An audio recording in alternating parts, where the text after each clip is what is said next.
En ce cas, monsieur, je vous dirais franchement que je n'approuve point votre méthode. Et que je trouve fort vilain d'aimer de tous côtés comme vous faites. Quoi, tu veux qu'on se lie à demeurer au premier objet qui nous prend? Qu'on renonce au monde pour lui et qu'on n'ait plus Dieu pour personne? La belle chose de vouloir se piquer d'un faux honneur, d'être fidèle, de s'ensevelir pour toujours dans une passion et d'être mort dès sa jeunesse à toutes les autres beautés qui nous peuvent frapper les yeux. Non, non. La constance n'est bonne que pour des ridicules. Toutes les belles ont droit de nous charmer. Et l'avantage d'être rencontré la première ne doit point dérober aux autres les justes prétentions qu'elles ont toutes sur nos cœurs. Pour moi, la beauté me ravit partout où je la trouve. Et je cède facilement à cette douce violence dont elle nous entraîne.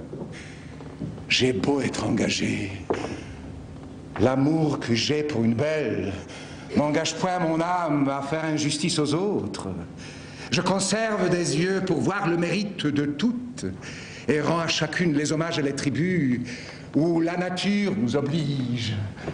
Quoi qu'il en soit, je ne puis refuser mon cœur à tout ce que je vois d'aimable. Et dès qu'un beau visage me le demande, si j'en avais 10 000, je les donnerais tous. Les inclinations naissantes, après tout, ont des charmes inexplicables. Et tout le plaisir de l'amour est dans le changement.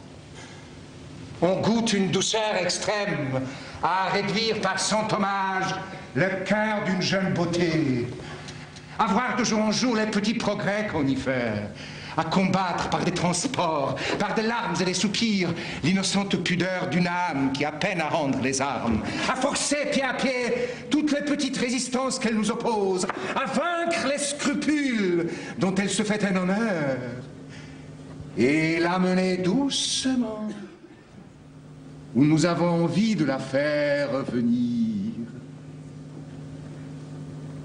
Mais lorsqu'on en est maître une fois, il n'y a plus rien à dire, ni rien à souhaiter. Tout le beau de la passion est fini. Et nous nous endormons dans la tranquillité d'un tel amour.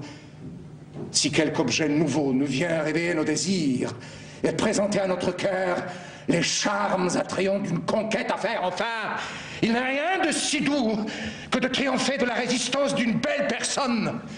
Et j'ai sur ce sujet l'ambition des conquérants qui volent perpétuellement de victoire en victoire et ne peuvent se résoudre à borner leurs souhaits.